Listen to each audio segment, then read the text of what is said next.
All right, guys, this is the last lesson for our first unit on the Civil War. So, this is lesson number 6. The focus here today, the objective here today is to analyze the reconstruction of the United States following the Civil War. So, we've just fought this massive, bloody war. And now, what are we going to do to rebuild the country? So, first of all, for your preview question, now the Civil War is over, the U.S. must reconstruct. So, you're going to imagine that you are a member of Congress during this Reconstruction time period, and you need to take a position and write a plan for each of the following areas. 1, how should Southern states rejoin? Should there be a loyalty oath? And what percentage of the people should be required to sign it? Should it be 10%? Should it be 90%? What's your opinion? How many people should sign this oath? Or should there be no oath at all? Just let the states rejoin. So you need to write a proposal for that. Number 2, what about the what about the Southern economy? How should it be rebuilt? And so should federal taxpayer dollars go to rebuilding the Southern economy? Or should the Southerners themselves be responsible for it? So think about that. Should the taxpayer dollars be used for investing in Southern infrastructure reconstruction? And then finally, what about the freed African American slaves in the South? At this point, the 13th Amendment has been passed, and you have to decide their rights. Should they be granted as citizens? Should they be given equal rights to whites in the South? Should there be reparations paid to the slaves? Should they be provided with land or money or both? What do you think? So take some time. You're going to write out a proposal as a congressman in the United States House of Representatives in 1865. You're going to write a proposal that you're going to present to the rest of the class, and we're going to discuss and come up with some ideas for Reconstruction purposes. All right, time to move on to our notes.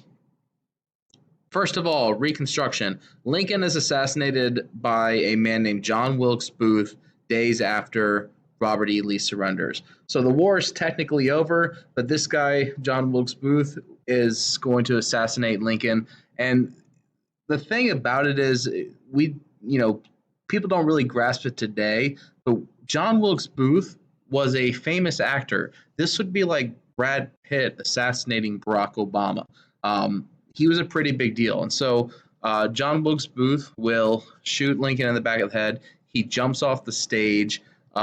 He then shouts out the phrase, "Sic semper tyrannis." I might be pronouncing that wrong. It's the state motto of Virginia. It translates to "thus be to tyrants," essentially calling Lincoln a tyrant, assassinates him, and eventually goes running off. I believe he was injured in the fall, but goes running off anyways and is eventually captured in a barn. So the president who takes over is a man named Andrew Johnson.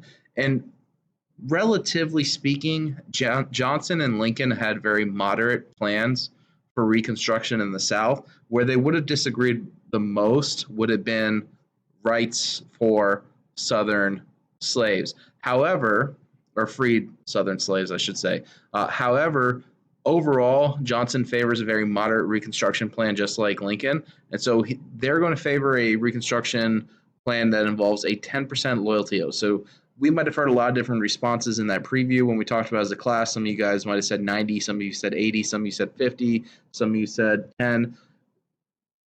This was relatively low. This was basically trying to bridge the wound, heal the wound between the North and the South as quickly as possible to begin the process of Reconstruction, to begin the process of progressing the United States into the future. However, Johnson is not going to work very well with a group in Congress called the Radical Republicans. The Radical Republicans want to very harshly punish the South, and in addition to that, they want to give completely equal rights to freed slaves in the South. And so this is why we call them Radical Republicans. So their ideas aren't necessarily radical today. They're not radical at all, actually, by today's standards. But the idea back then of treating a black person to the same rights as a white person was considered a radical idea, which is why they're called the radical ideas. The idea of taking land away from private landowners and distributing it out to the freed slaves in the form of reparations was also a radical idea, which the radical Republicans, supported.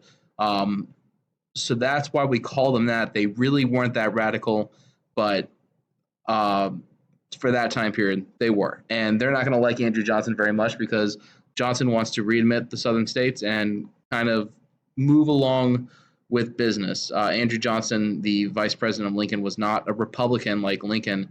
He was actually a Democrat, and he was not nearly as open minded in regards to African Americans as Lincoln was. All right, as far as post Civil War legislation, Congress will pass the Civil Rights Act of 1866 to guarantee civil rights to freed slaves in the South, and it's going to supersede state laws. And this is going to be vetoed by Andrew Johnson. So there's a lot of tension building up here between the president and the Congress. And actually, they're going to try and impeach Johnson. He'll be the first president to be impeached. It's important to understand that impeachment doesn't actually mean removal from office. That goes to the Senate, and the Senate makes the ruling on whether or not to remove that person. So he's impeached, but he's not removed from office as president. The only other president to be impeached in American history actually is Bill Clinton. He was impeached, and the Senate also found him not guilty. Nixon probably would have been impeached and removed, but he chose to resign. Anyways, as far as the Civil Rights Act of 1866, Johnson viewed the federal government, as not having the rights to tell local governments what to do in regards to segregation and things like that. So the radical Republicans, they want blacks in the South to be completely equal to whites, and they don't want the Southerners passing laws like they've already passed, which segregate blacks and whites from each other, put them into different schools, and completely separate them from white society in the South. And Johnson's going to veto that. He doesn't think the federal government has that power, should have that power to do that. And so it's interesting here when you think about it too, because it's this time period. It's the Republicans advocating for federal government to control the states, while it's the Democrats who are making this small government argument that the federal government doesn't have the right to tell state and local governments what to do in regards to segregation laws and things like that. So it's kind of interesting how the political ideologies may change over time relating the federal government versus state government rights. Anyways, there are 3 amendments that are added to the U.S. Constitution that are extremely important in relation to the Civil War in the Reconstruction time period. These 3 amendments were designed, or were supposed to be enough to give freed black slaves in the South equal rights to every other citizen. 13th Amendment abolished slavery. It's still illegal to own another human being today. The 14th Amendment made blacks into U.S. citizens and thus gave them equal rights. And then finally, the 15th Amendment gave blacks the right to vote. So the 14th Amendment is one that gets brought up a lot throughout history. When women are fighting for suffrage, they're also going to argue that because they are citizens, they should also have the right to vote. And then even relatively more recently in American history, those who are fighting for gay rights, they're going to argue that the 14th Amendment makes them citizens and they have the right to get married to the person they love. So the 14th Amendment is a very interesting amendment because it gets discussed still today in American politics, even more recently. The big part of the 14th Amendment is it says that anybody born or naturalized in the United States is a citizen, meaning that if you're born in this country, you're a citizen. It doesn't matter where your parents are from. You could be on vacation from China. You have a kid. That kid's a U.S. citizen. In particular, Trump has talked about the 14th Amendment and then taking away birthright citizenship because he believes that illegal immigrants use quote-unquote anchor babies in order to stay here in the United States. So that in itself is another interesting topic, this idea of birthright citizenship. Should you be a citizen if you were born in this country? And it comes from here, from the 14th Amendment. That's why anybody born here, doesn't matter who your parents are or why they're here, if you are born on this country's territory, you are entitled to U.S. citizenship.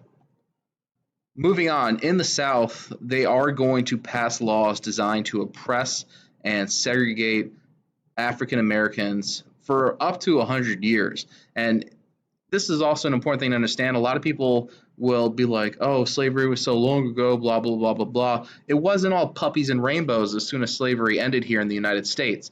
This oppression, this systemic oppression, is going to exist here in the United States for at least another 100 years, from 1965 until 1964, when the Civil Rights Act is signed, and then 1965, when the Voting Rights Act is signed. And even still, with those laws, we still have issues with systemic racism in American society today. So, just something important to keep in mind. This is relatively recent history here that we're talking about. This is not some far away time period in the past. This is part of our recent history. We are a young country. Anyways, in the South, literacy tests and poll taxes are designed to keep African Americans from voting. Poll taxes being that if you're poor, they will tax you, and if you don't have a lot of money, then you're not going to want to spend it on voting, on registering to vote. Literacy tests as well were designed to dehumanize you and to make you fail so that you could not register to vote. Rosa Parks, for example, tried to register to vote multiple times in the state of Alabama, and many times she would be told that she failed the test, even though they didn't tell her exactly what answers they got wrong. So these laws were designed very specifically to keep African Americans from voting so that they could not elect people who would look out for their best interests, who would pass, so they could not vote for people who would pass laws that would protect their rights and provide them with equal opportunities to whites in the South. So that's the main idea behind these laws, is to discriminate against African Americans in the South. In addition to that, the Jim Crow laws in the American South are the segregation laws. So you'll hear to them referred to as either the Black Codes or the Jim Crow laws. And what they did was they segregated schools, hospitals, parks, and eventually public transportation. And then in 1875, this was kind of a last-ditch effort by the radical Republicans before their influence kind of drifted away. They outlawed the segregation. So they saw what was going on in the South, and they passed a law to stop this from happening. And ultimately, it was ruled unconstitutional by the Supreme Court in 1883 as a government overreach. So the federal government should not have the power to tell local governments what to do in these laws. It was basically ruled unconstitutional. So once again, that ties us back into that whole issue of national rights versus states' rights. So one more thing I forgot to mention, with the literacy tests and the poll taxes, there was something called the grandfather clause, which basically said if you had a grandparent who voted in a previous election, you were exempt from literacy tests or poll taxes. So that was their way of basically saying that only black people had to do this in the South, because if you had been a slave at one point without rights as a citizen, there's no way you could have had a grandfather vote in a previous election. So these laws were designed specifically to target African Americans and not to target whites in the South. All right, last thing you're going to be doing for this particular lesson is on my classroom website. If you missed it in class, you need to download the Louisiana State Literacy Test. So you're going to look into the perspective of what it would be like to actually have to take one of these tests in order to register to vote. There's 30 questions that you need to answer. You only have 10 minutes to answer them, and if you get one answer wrong, you will fail. So you need to download that packet, print it out, and take the test and see if you can answer all 30 questions in 10 minutes. And then once you're done with that, you need to answer these two questions as well. One, how did the test make you feel? And then finally, what was the true purpose overall of this test? What do you think this test was designed to accomplish in the state of Louisiana? All right, that wraps up this lesson for today. Thank you for tuning in. Have a good one.